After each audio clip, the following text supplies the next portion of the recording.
Welcome to Novelist Spotlight. I'm your host, Mike Consul.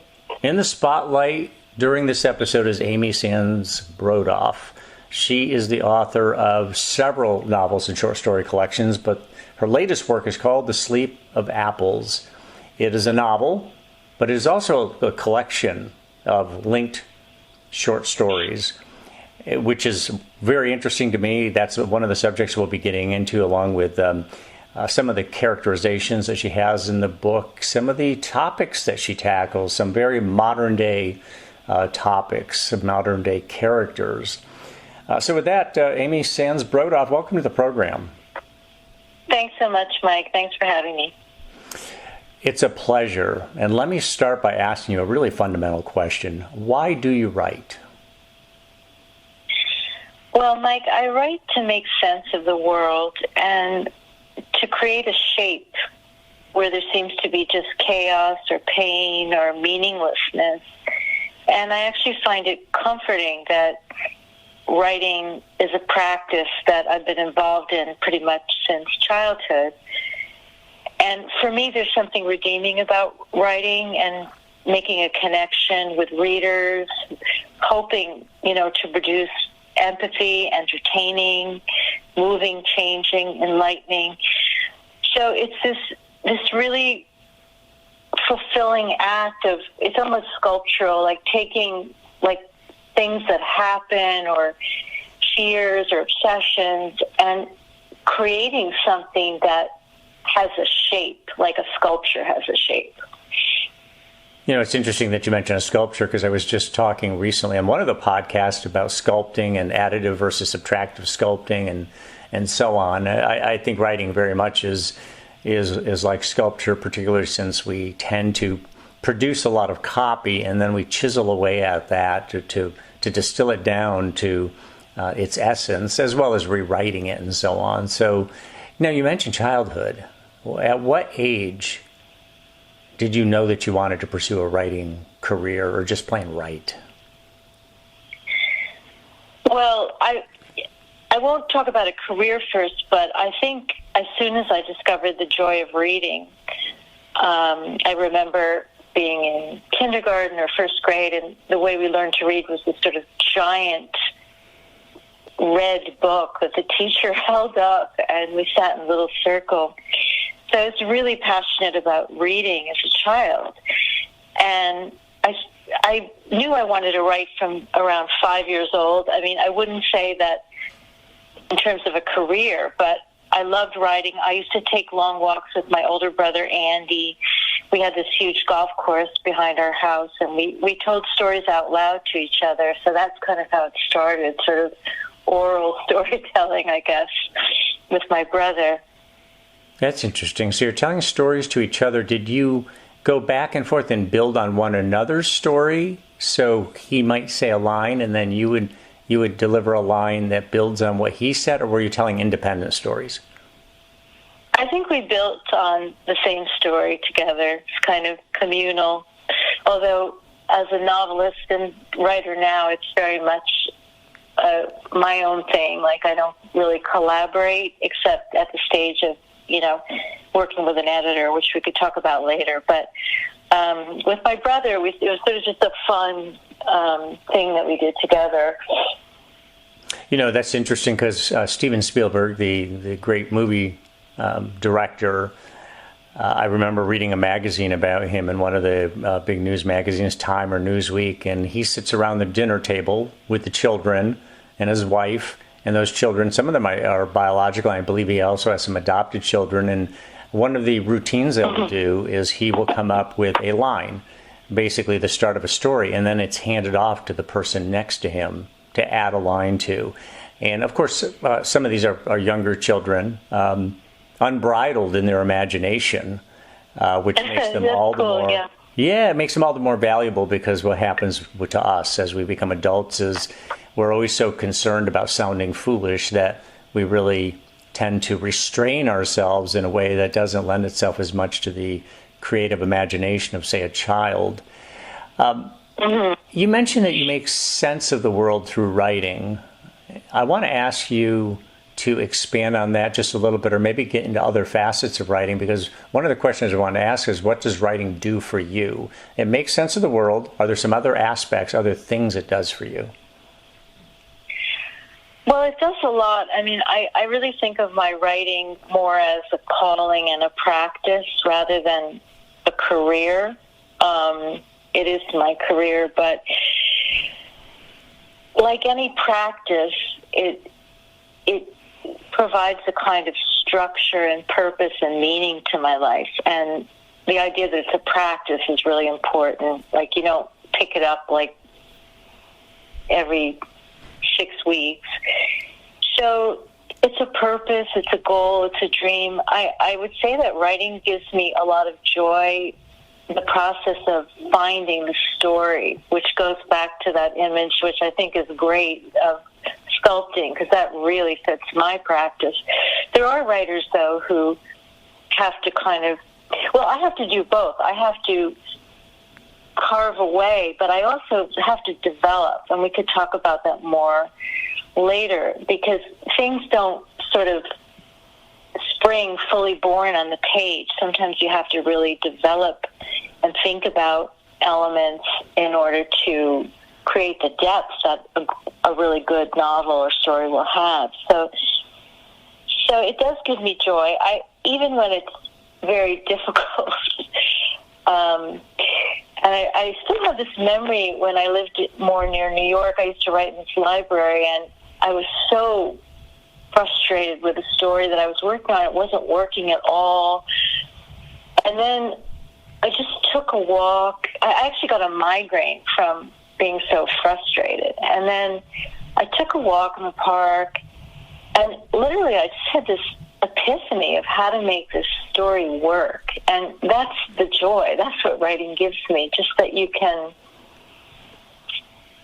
find your story is very exciting. Now, let's get back to sculpting, because I had mentioned, there's additive and there's subtractive sculpting. I mean, just as a simple explanation, I can see a block of stone, and then you chisel away at it. Let's make that block of stone the equivalent of having produced a lot of copy, all aimed at that particular subject or character, what have you. Now you take the chisel to it, and you slowly basically pare away the copy that doesn't really make the cut. Then there's additive, where you start with some core idea or some core sentence or paragraph, and it's a concept or it's a notion, and then there is, just like with a clay sculpture, where you may be adding more clay to it to help develop it and build it out. How much of your writing is subtractive versus additive in terms of, going back to that the sculpting analogy? Do you tend to feel like it's all additive, or do you all subtractive, or what kind of ratio might exist between the two if you're doing both? Yeah, well, I think the clay analogy is the closest to my writing practice. I'm definitely a putter-inner, and I write very freely at first, because that's sort of important to, getting in touch with the unconscious and having things happen that you might not expect, going back to the kind of freedom of childhood. So I definitely carve away, but I find to get the real layers in and the depth, as I said, it doesn't spring fully born on the page. Like, for example, let's take developing characters. So, characters are so important. Like, what makes me love a book is that not that I necessarily like or love the characters. I might love some of them, but they're interesting. I'm just drawn in. So some of the time I'll have a character. It might be based on an experience of someone I know, or a composite or imagination. But I'll find as I'm writing that it's not fully developed even in my own mind of who this character is, which is a big problem, because if it's not clear to me, it's certainly not going to be compelling for the reader. So I'll really take time out and do a kind of deep imagining and note-taking, like what do they have in their refrigerator? What do they have in their closet? What are their fears? What do they like about themselves? What would they love to change? and a whole bunch of things. And I won't use that material in the book, but I'll come out of that exercise, feeling I really know the character. So I definitely do the additive element a lot as well. And that is to get the layers and the depth that really makes a good book. Like sometimes it'll be about plot, like you'll have something happen, but it's not credible. So how do you make it credible? You have to really think about it. And that's additive too. So it's pretty equal. I mean, cutting is very easy for me because I find that I always put stuff aside for a little while, and then when I pick it up again and look at it, it's almost like there's highlighter on the stuff that I have to get rid of. It's very clear. Adding in is harder. You might find it's about landscape or place that you don't really know it well enough, or you're not giving enough of a physicality to the reader where this place is. You might have to do some research. So I would say it's pretty equal, and I find the distilling easier, and then the other side, the additive side, is the development. And a lot of that comes with many, many, many drafts. Interesting. So I agree with you completely. Interesting characters are what I'm about. That's what I look for in writing. And I'm reminded of when I first got together with my wife. She said, "Wow, you have a lot of strange friends." And I said, I don't consider them strange. I consider them eccentric. They have idiosyncrasies. They have these various tics, and that's what makes them interesting. And yeah, they have their flights of fancy and whatnot, but it's all what makes them interesting. And certainly when I read, I look for that. And I also work with a woman who said one day, we were exchanging some of the books that we've been reading, and she talked about how it's so much more interesting to read about dysfunctional characters, dysfunctional situations and families and characters, because when they're not dysfunctional and when there's nothing real, then there's nothing really going on there. Then they're just normal people going about their day, and there's nothing to really contemplate. There's nothing that really gives you a different perspective on. And she's a very normal woman. I would say she's a very normal woman. Married with children, does a great job, and has certainly what you would consider to be an everyday personality. So I agree completely. I want to go back to what you said earlier. 5 years old, you decided that writing is something that you wanted to do. That's really early in life, and I think you had used the word calling before. So it sounds like at an age, a very tender age, you just felt the impulse that this spoke to you. And can you elaborate on that at all? Is there, at 5, you probably didn't put a whole lot of thought to it, but beyond just this desire. But is there something more you could say about that? Yeah, I mean, I feel very lucky that I always knew what I wanted to do, and it didn't change. And nobody, my parents were both doctors, and they wanted me at first to be a doctor, then a lawyer, then, okay, well, lawyer's right, or a librarian, and I've got a really strong part of my personality, and I knew this is what I wanted to do. And it goes back to the first question you asked, Mike, why do you write? I mean, I find it so comforting. I also really enjoy solitude. I mean, I have a rich family life. I'm married, and I have 2 children, I have a dog. But I really I'm kind of an introvert extrovert, I guess. But I really need that time to kind of go inward and to my inner life, which feels like a rich place, and writing really provides that. And isn't that the truth? The inner life, that inner life. That's what writing is very much about. Is there's this inner life that that we live with and we develop in addition to the exterior life. Definitely, and you have to like being alone, and you have to like,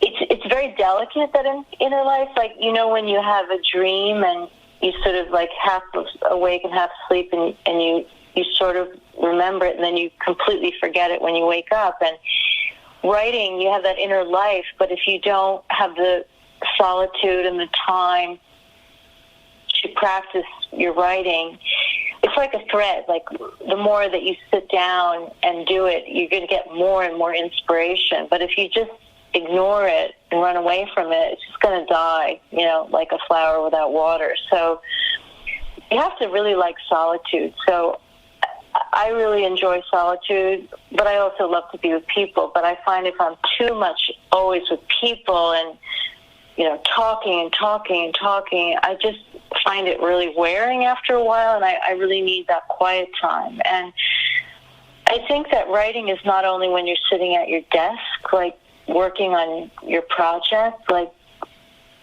I do a lot of thinking about what I'm working on at other times, where I'm more relaxed perhaps than when I'm at my desk. And those are also solitary times, because I really like to bike and to swim and to walk, and I do a lot of thinking at those times.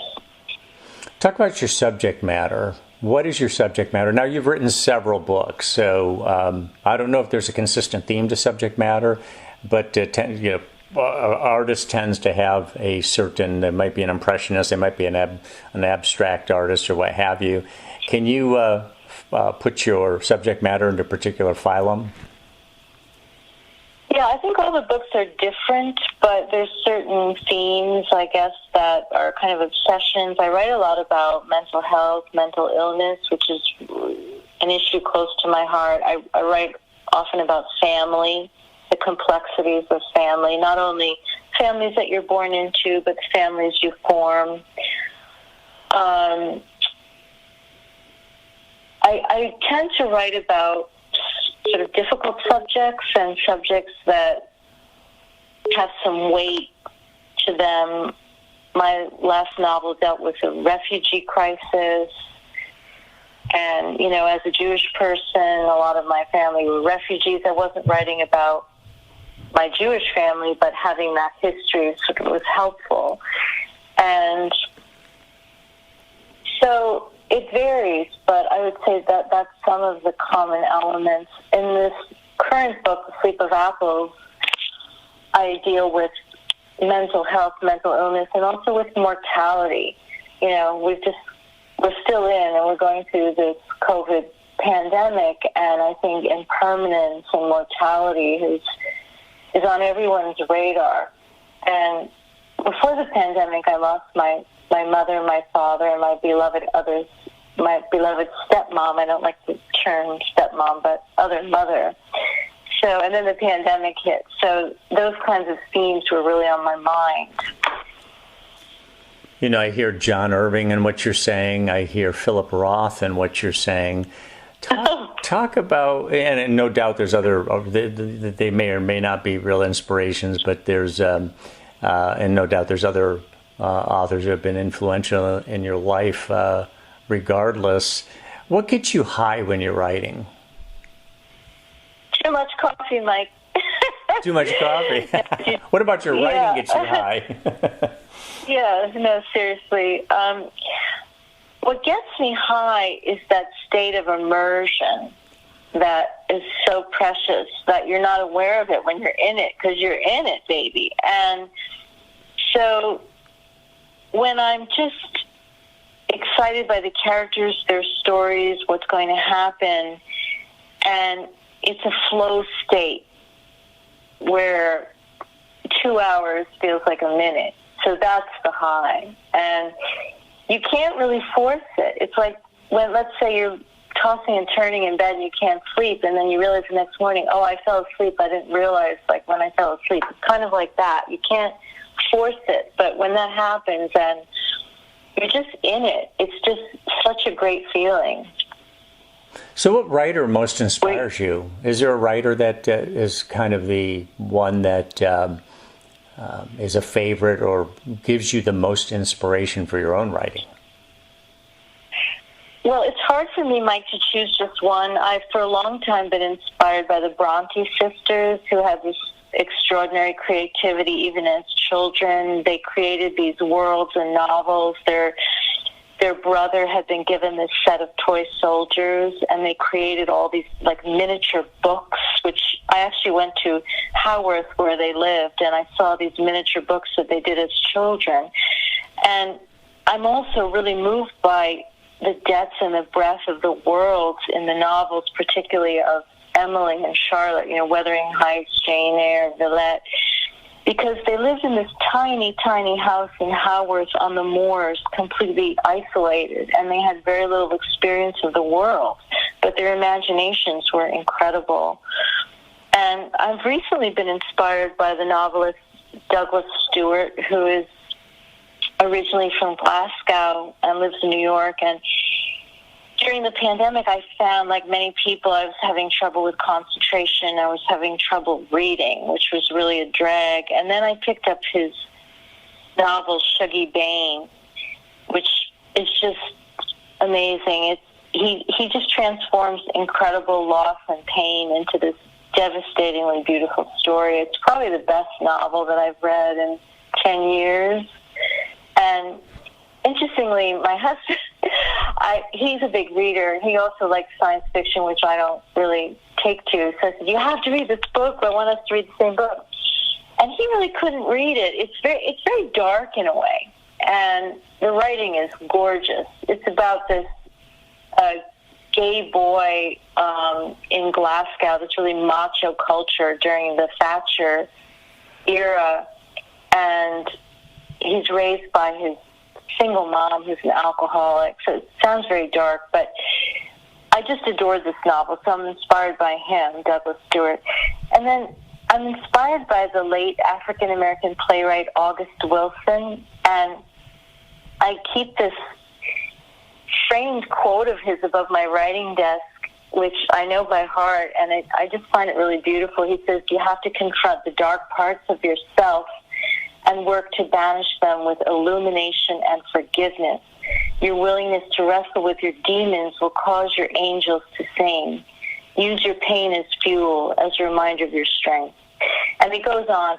But I think one thing that I've learned is that sometimes the topics that we shy away from or we kind of cringe a little bit, that's where we have to go. I think that the obsessions and the difficult subjects, the things that keep us up at night, that's going to yield a more compelling story. And sometimes it's hard to go to some of those places. So I said writing gives me joy, but there have been times when I've been writing about really difficult things where it's been really painful too. But I think that the work is better. But other writers might feel differently, where they just have a lot of fun and, humor is a great thing. You can't force that. So those are some of the writers. There are lots of writers that I'm inspired by, but I find that at this point in my life, if a book doesn't compel me, I have I will put it aside. Life is just too short to force myself through a book. I remember a time in my life when I was hell-bent to finish a book, and I would do it, and you get to a certain point where you realize there's not enough time to read everything or even come close to reading everything, and why spend time with something that's not really speaking to you? Move on to something different. And not moving on because you're running away from a subject, because it might be confrontational, it might be painful, because those are times when maybe you should be forging ahead. Let me get back to the Douglas Stewart book. What's the title of that one again? It's called Shuggie Bain, which is the name of the main character. Like, he pronounces it Shuggie, and he has a thick Scottish accent. I pronounce it Shuggie. So that's the boy. And it goes from when he's very little up until he's a teenager. And it's quite a book. I mean, people, as I said, it's so interesting, my husband had to put it aside. He left it somewhere. Fortunately, I got the hardback signed because he found it just too dark. He just couldn't deal with it. He didn't want to read it. That's very common. C'est la vie. Yeah, people who won't go to movies because they're they make them sad. To me, the arts, whether it's reading, going to an art exhibition, a fine art exhibition, or movies, the thing that I look for is experiencing my full range of emotions. It reminds us of our humanity. Exactly. And I want that for spectrum. Sure. I want that spectrum. And listening to sad music is one of the favorite things that I do. It's and dealing with. What's your favorite sad music? What music do you like? Well, there's a lot of Neil Young music that's sad. A song like "Helpless," is very sad. And there are. There's any, and also a lot of. I listen to a lot of instrumental music as well. That's clearly that's tearful. That sounds as if there's weeping or crying going on, and it's very beautiful stuff. But it repels certain people because they are not willing to entertain those emotions. They want to keep them at bay, and and we've become a society, certainly in the United States, where there are a lot of people have turned to antidepressants, and antidepressants tend to take away a lot of emotion. The highs and the lows are gone. The good news is you don't get depressed. The bad news is you don't get all that exhilarated about anything or happy about anything. So that's an issue. It's just a sad part of the whole equation, and hopefully in the not too distant future we'll be doing something much more meaningful than that. Something that's certainly a new generation of drugs or treatments of some kind that will get us past that. You also mentioned the Bronte sisters. Have you ever had a character in any of your books like Heathcliff from Wuthering Heights? I love the character of Heathcliff. I don't think so, not per se, but I do love that novel. It's a really interesting novel. And a movie. I have an older sister who used to watch it every time it came on TV, and she would just be sobbing at the end of the movie. Oh, gosh. The original one is so amazing with Laurence Olivier is the best version, because they've made other versions of it. But that's the one. That's when she would watch the original. The original. Talk about your writing regimen, because as we know, all of us who write know that there's tremendous persistence that's necessary, but there's also a lot of strategy involved in that. So talk about how you write.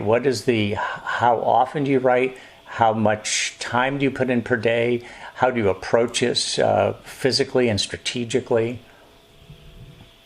Sure. So I usually have a big cup of coffee in bed every day, and I kind of take my time getting up. I'm not a real morning person, despite the fact we're speaking in the morning.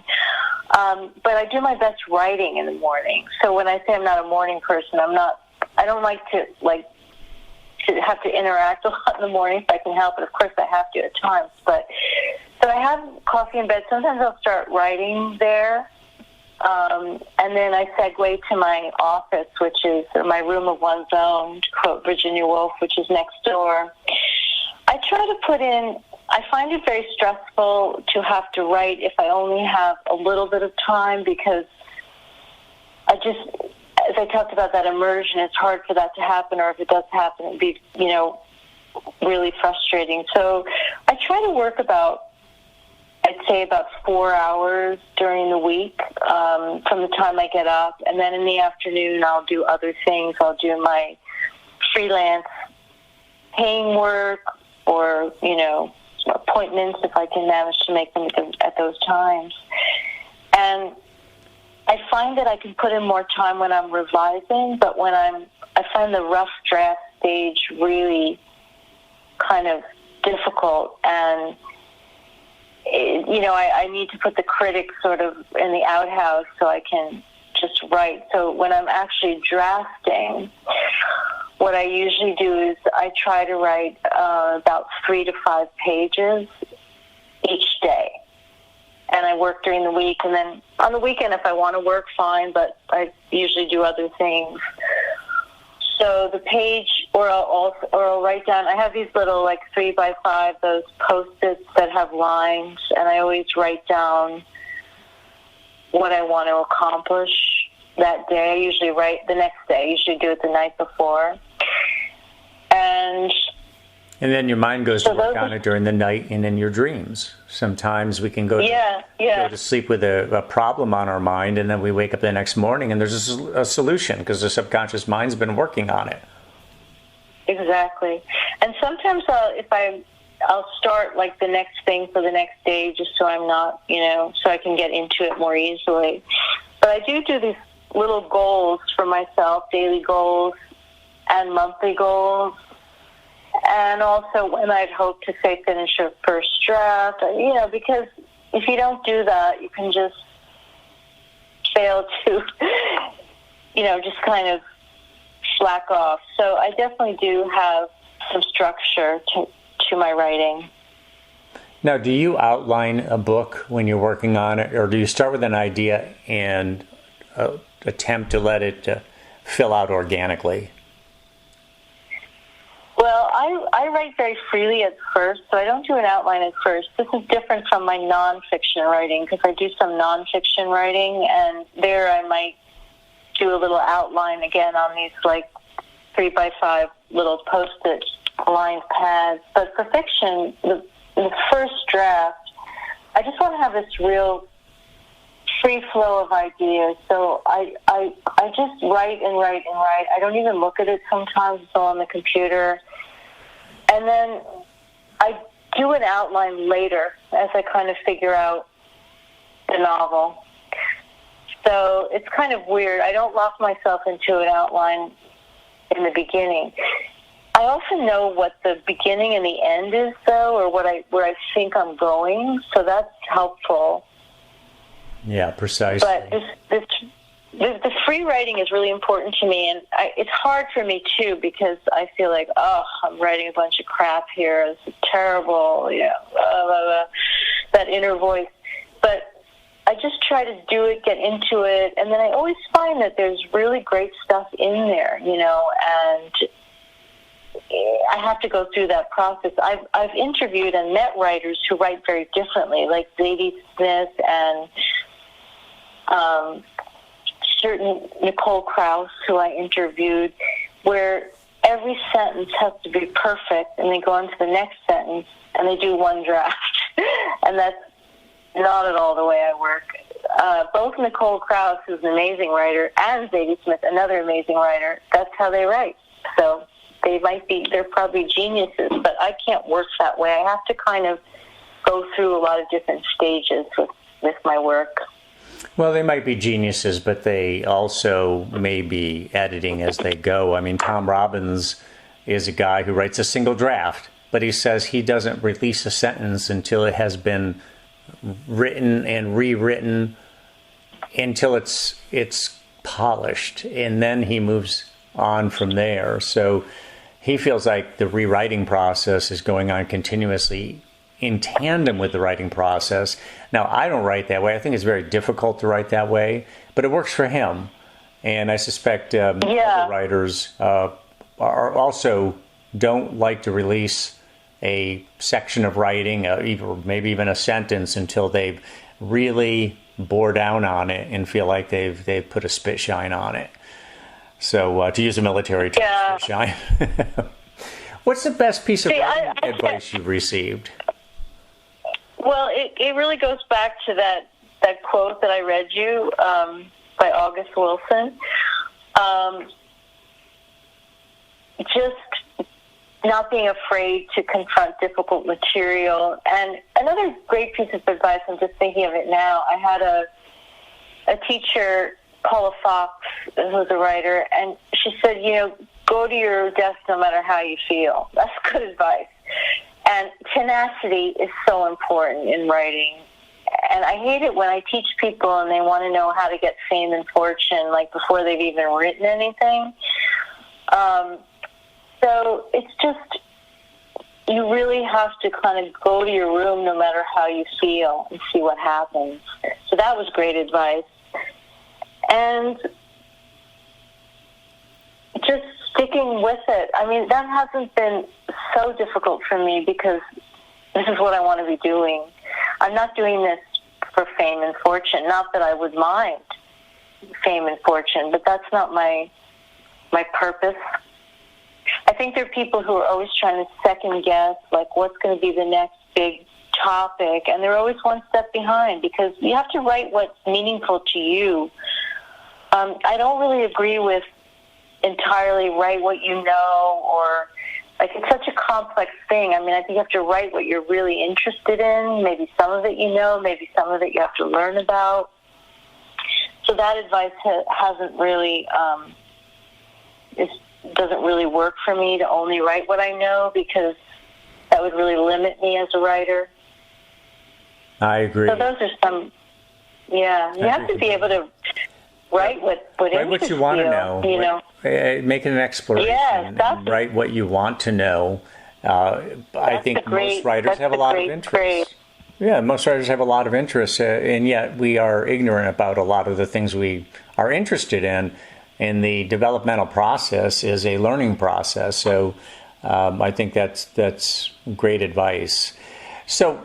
Yeah, I'm gonna use that one with my students. I really like that. Write what you want to know, because a lot of times isn't writing kind of a process of discovery. So that's a great piece of advice.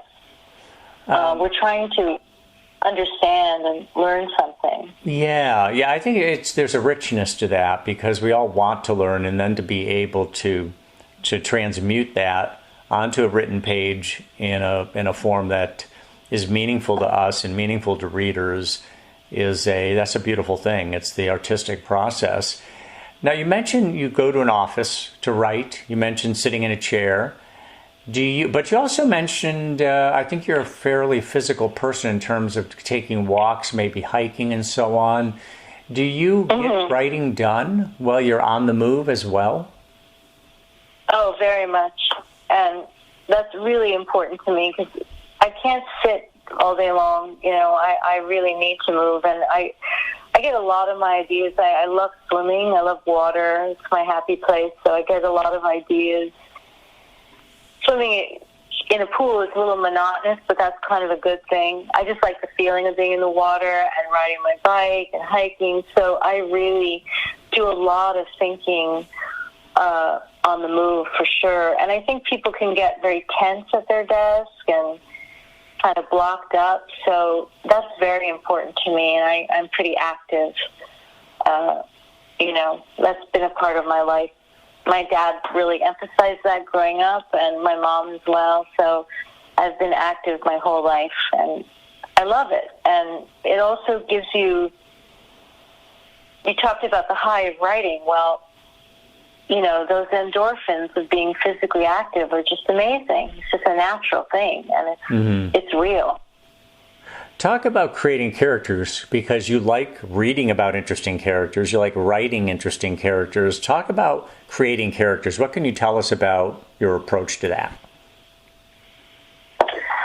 Well, sometimes, you know, a character will be based partly on someone I know, or a composite, or imagination. Recently, our family rented a home for Christmas in the Eastern Townships, and the woman who rented the home kind of fascinated me, because the house was sort of like, it felt like the house was her lover. It was like this incredible house, like from the, I think it was, I don't know if it was from the 18th century, like this incredible old beautiful house, and she didn't want to leave, and so that got my character antenna buzzing. I thought, wow, that would make an interesting character for a story. But you have to get those layers in, so that's something I do. I take time to really go deeper, which is really, really important. Then there's this whole effort with keeping a character consistent. In other words, later in the book, you're writing something about that character. Yeah. That character is speaking, and it's kind of like, is this consistent with what I had developed earlier? That's always challenging, because on the one hand, you want the freedom to say what you have to say, or let that person say what they have to say. But if it's inconsistent, then the character's personality starts to look maybe a little neurotic or psychotic even. Well, I think, there's consistency, but I think that people are really complicated, and that's why characters are interesting. They have a lot of different facets. But if you see something really inconsistent, you have everything in fiction is making it believable. Like, how did the character get there? In this current book, I have a character who we see this character being born, then we see this character as a teenager, and then we see him as an older man. And so you have to kind of believe that that's the same character. And I think revision can help with that. When you realize that there might be an issue that, would that character really say that or do that? That's, you can work on that and make it more believable. So what's behind the title of your latest work? Let's get to your book. And by the way, for you listeners, Amy Sands Brodoff joins us from Montreal, Canada. That's where she resides and works. The title, again, of her latest book is The Sleep of Apples. It's one of several books she's written, and if you look in the program notes, I've listed at least some of the others. So The Sleep of Apples, you're not the first one to use apples in a title, of course. The first one I had ever heard of is Comfort Me with Apples by Peter DeVries, which is a comedic novel. You've heard of that one? No, I haven't. I wasn't aware of that. It's funny how the title came to me as when my younger son was a teenager. He woke up one morning and he said to me, he was a kid who would fall asleep in different parts of the house, like just kind of very, very active, athletic. And he just like crashed out. Sometimes we didn't know where he was, and he would be asleep in the basement or something.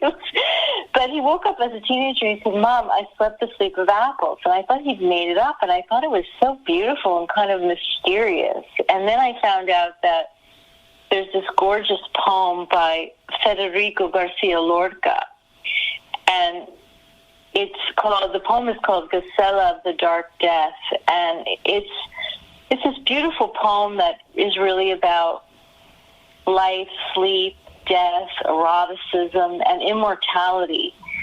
And it just really grabbed me, and it fits very much with the title novella, which comes last in the book. And I like the fact that there's some mystery to it, and people will read the title, and I think they'll become intrigued. Like, what is it? It also has the epigraph of the book has the poem, so you see when you open the book that where the title comes from. But I'm pretty happy with that title. Oh, there's nothing wrong with the title, that's for sure. It is intriguing. Now, the novel itself is set in Montreal, and Montreal's gritty and gentrifying Saint-Henri or Saint-Henri neighborhood. And what grabbed my interest, in addition to other elements of this, is that it's a linked collection of short stories. So the way I read that is that you basically created a series of short stories that are there's continuity between them, and it reads as a novel. And one of the reasons I found that interesting, to begin with, you can check me on that and whether or not I've actually characterized that properly. But one of the things that makes that interesting is that a lot of people look at a novel and they realize that it's just such a big undertaking. But with any big project of any kind, people will tell you break it into pieces. And if you think in terms of, well, I can deal with a short story, but a novel is just so overwhelming. But if you treat the novel, you've outlined it or you know where you're going with it, and you break it into short stories, and you ensure that there's continuity between those stories so that there is a story that tracks, it can be much more manageable. Why did you approach it this way? Was it for that reason, or were there some other reasons involved?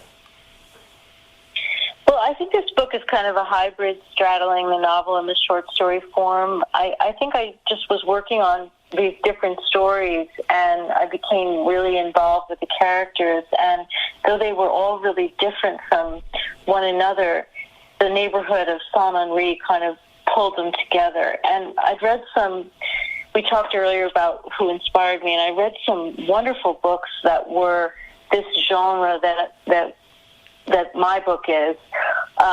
There's a writer called Joan Silber who always does this. Her book, Improvement, Secrets of Happiness, Ideas of Heaven, they're all in this form. And then there's, Elizabeth Strout, who is a wonderful writer, also has a novel and stories.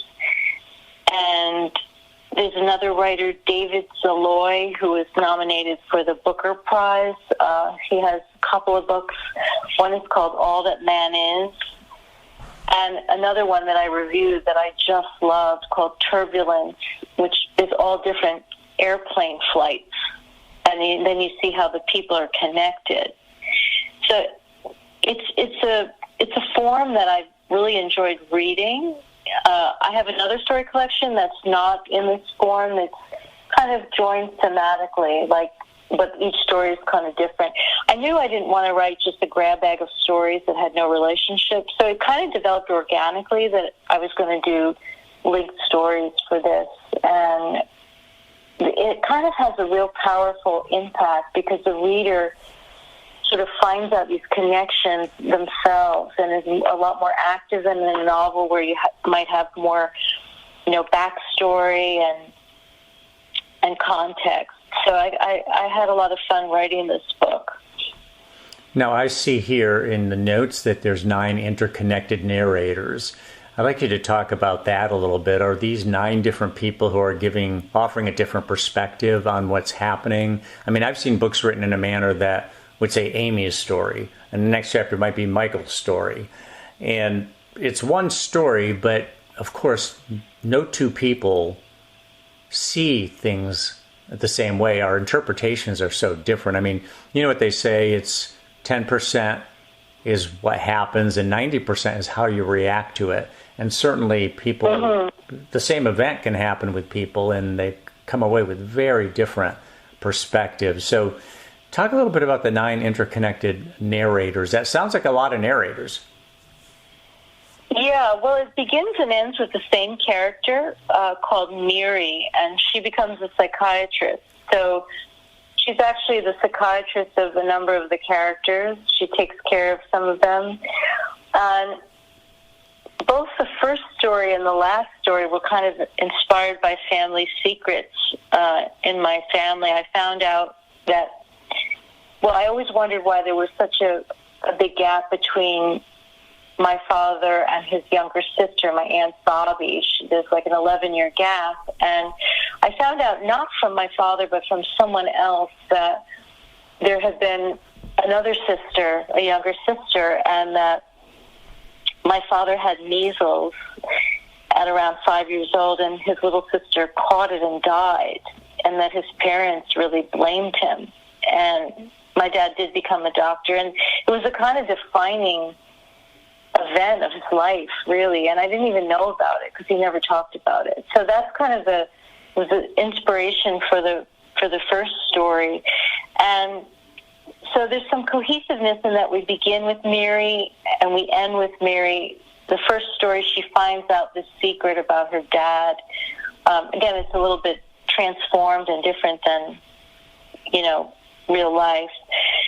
And each story, many of the characters narrate more than one story. And you do get different perspectives. A number of them are in the first person, some are in the third person. And just seeing how they fit together, I think, was so exciting.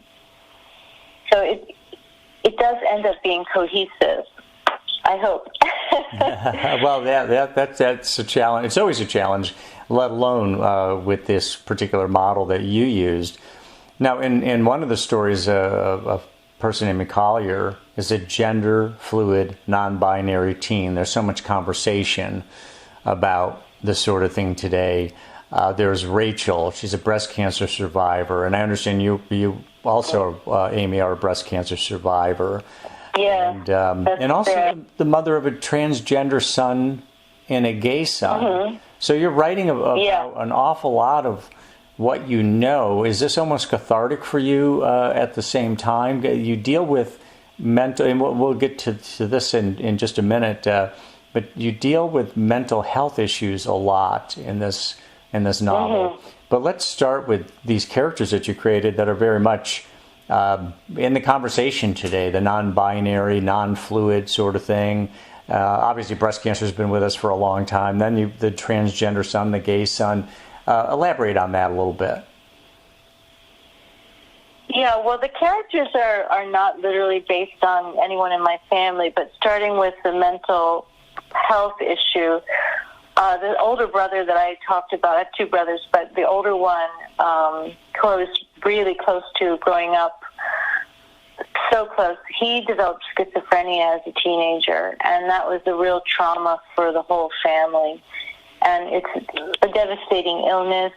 I wish they would make more progress with treatment, but it used to be called dementia precox. It tends to get worse, as time goes on. So, and then I also have volunteered with schizophrenic people in New York. I'm from New York originally, at a place called Fountain House, which is this really humane clubhouse for people with schizophrenia who've been cut off from their families. They have a Thanksgiving dinner, and they do all kinds of wonderful activities. And I did creative writing with people there. We wrote in the moment.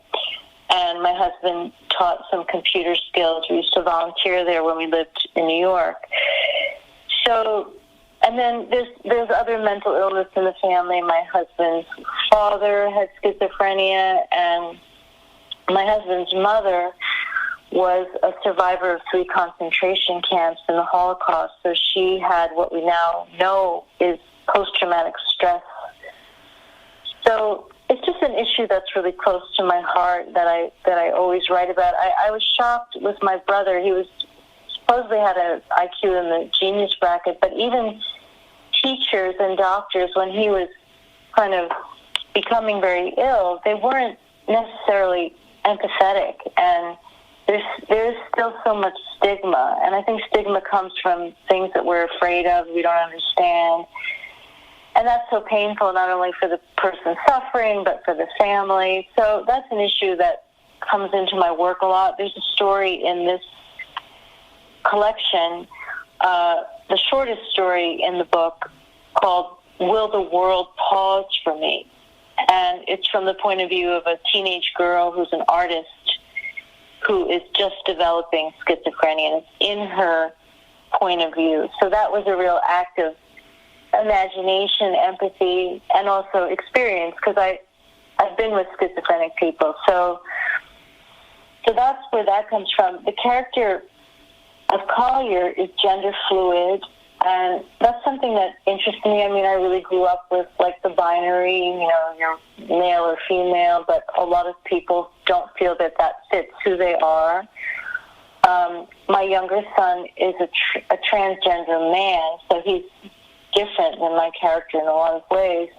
So that was, an adaptation for my husband and I when our older son told us that he was gay when he was about 14.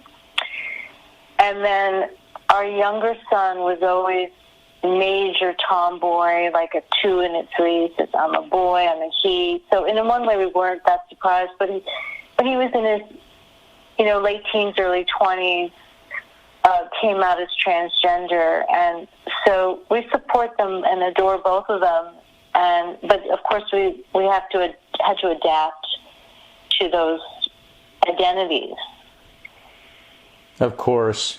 Now, you pull a lot from your own life in your writing, not that you're taking real people and just going ahead and creating them in full cloth, but there's composite characters, there's affectations to existing characters, and so on. But you say that your work is not autofiction. Autofiction is very popular these days, and for anybody who's not familiar with that term, it's basically autobiographical fiction, a novel that reads like an autobiography. One of the really good ones that I recommend that I read recently is called Homeland Allergies. And I forget the author's name, but he's a. Oh, I know who. Yeah. Yes, he's an Islamic American and writes beautifully, and he really tells the story of his life. It's clearly a lot of it's autobiographical, but it reads beautifully. It's been a very successful book. But you're not writing autofiction, but at the same time you're pulling from your own life. So talk about the distinction.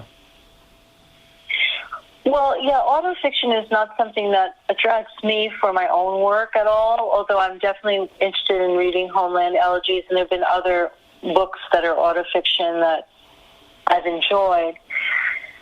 I would feel for me to stick with the mental illness, that it would be putting on a straitjacket. Like, I really like to be able to imagine, and I'm not really writing my life. Things are transformed and changed, and I really love being able to imagine and to change things up. So autofiction, I guess, is just something that has never really appealed to me. And in the same way, I've never really been interested in writing a memoir. I have a number of essays that deal with events in my life. I have an essay about being the sibling of a schizophrenic brother. I have an essay about my relationship with my mom, which was very, very difficult. And they tend to be very short, these essays. And when something really compels me, I may write an essay like that, but I really love the depth and the breadth of a novel, and I can invent. So autofiction just doesn't appeal to me personally as a path that I want to take for my own work. So I certainly respect people who are doing it and doing it well. You also have spoken about the pervasiveness of mortality in this book, and why death is the final taboo. Talk about that. Well, I think that, we don't like to think about it. We deal with it with kind of avoidance and terror, but we like to feel that, life is eternal and we're immortal. And you feel that a lot when you're young. You don't think about death very much unless it's kind of darkened your door.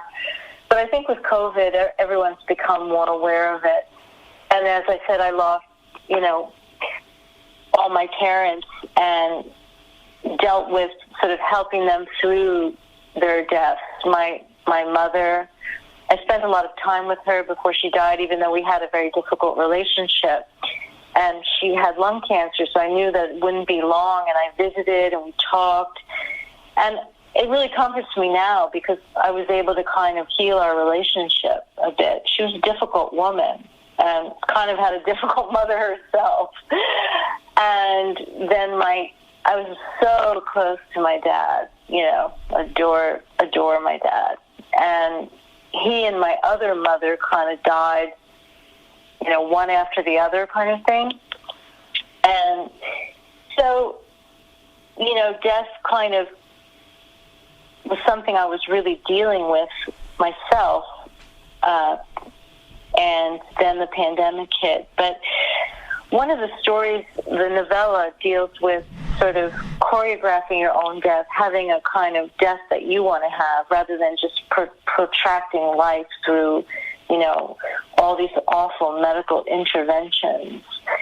And my older son, who is now doing a residency in psychiatry at Columbia Presbyterian, he was telling me that he was working with some families who had terminally ill parents, and they just wanted to do everything, do anything, even if their parents were vegetables, and even if it would be, ridiculous, not a pleasant, no benefit. So I became interested in this idea of, like, dying well, which was something that came up with the bubonic plague. People became interested in the so-called lost art of dying and making it more humane, where the dying person is sort of an actor in a play. I think we have to be aware that we're all going to die. We don't know when. And just making our life meaningful, and,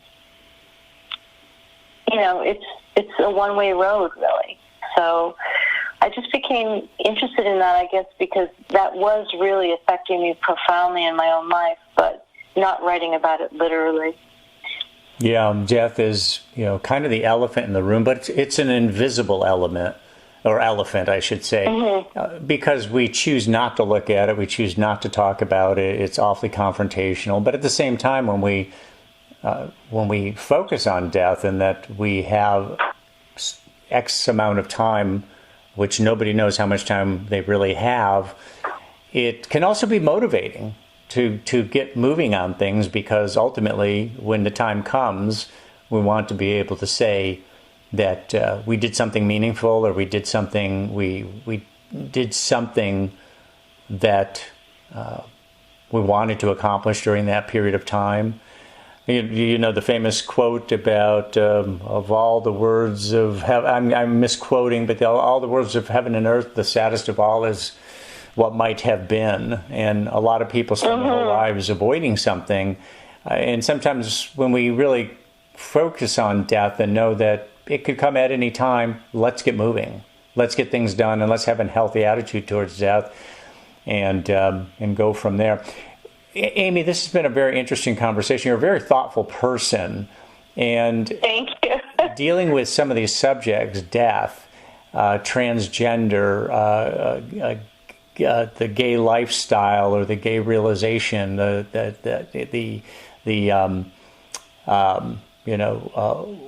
all of these different topics, the collected or linked short stories. You obviously put a lot of thought into what you do. I love the fact that at such an early age, you knew you wanted to be a writer. It certainly sounds like a calling, and you approach it with, it sounds like a lot of strategy and a lot of commitment. So the latest of your novels is The Sleep of Apples. Again, Amy Sands Brodoff has been our guest. Amy, thank you very much for taking the time and giving us, again, a thoughtful assessment of writing and the particular book you have just written. Well, thanks so much for having me. It's been really fun to chat.